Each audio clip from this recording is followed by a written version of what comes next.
this is David versus Goliath.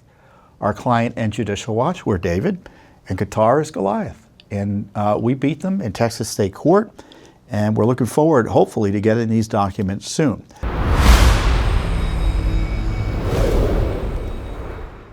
One of the wonderful things about Judicial Watch is there's, at least when you're looking at the open records laws, there's no topic that isn't covered by the open records laws. If there's an issue that's of public concern and the government's involved, we can use FOIA to educate the public about what the government's up to with respect to the topic.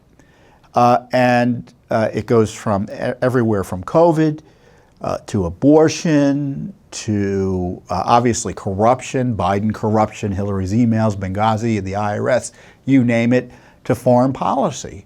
And in a specific case, the involvement of foreign governments, who I don't think wish us all that much in the way of success, in our nation's public life. Specifically, Judicial Watch has been working with a client in Texas to get information about a foreign government's funding of Texas A&M. Specifically, Qatar. I call it Qatar. I'm told to pronounce it gutter. It's Qatar. But I'm going to call it Qatar because that's the way I pronounce it.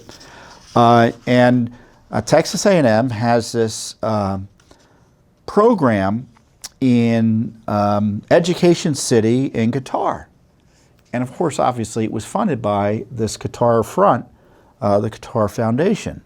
And the problem with Qatar is it's not a normal government in the sense that it's been tied to terrorism. It's voraciously anti-Israel, and certainly there's a public interest, don't you think, in figuring out how much money they're giving to a U.S. university, especially an important one like Texas A&M.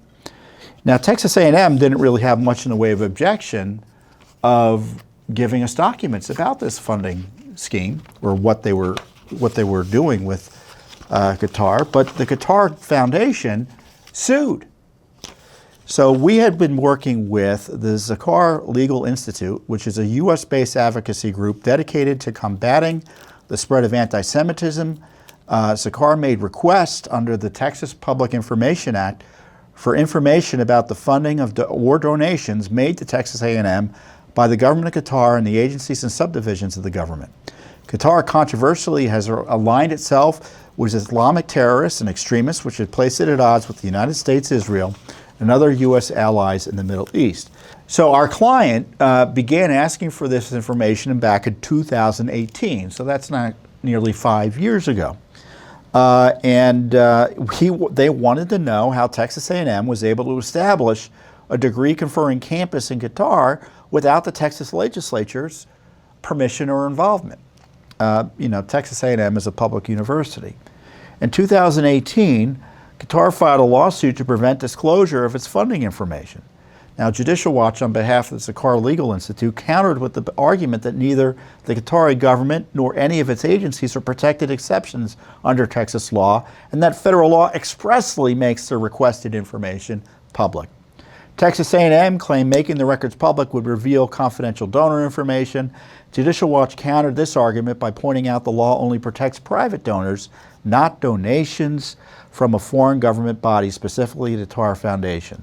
The Qatar Foundation was created by the Emir of Qatar, is chaired by his consort, and is sponsored and supported by the government of Qatar, a monarchy. At no point did the Qatar Foundation demonstrate that it is not an agency or subdivision of the government of Qatar. After reviewing the briefing, the arguments, and the evidence, including the documents submitted by the Qatar Foundation, Judge Amy Clark Meekum, who is a judge in Travis County, a Texas state judge, ruled in favor of Judicial Watch and the Zachor Legal Institute and ordered that the documents be made public. So the funding materials are about to be made public. I'm not quite sure if how quickly that's going to happen, because there may be an opportunity for the Qatar Foundation to appeal. But this is a great victory for the rule of law and transparency and national security, dare I say it. The court was right to reject the arguments of Qatar that sought to hide information about this foreign government's funding of Texas A&M. This case has been a multi-year court battle against a foreign government entity tied to Islamist terrorism. So this latest victory is sweet. How sweet it is.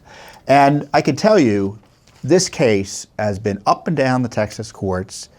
We have been litigating against the Qatar Foundation, which has unlimited money, practically speaking. So they've had, top-notch firms working for them. And it's just, the Judicial Watch team with our client.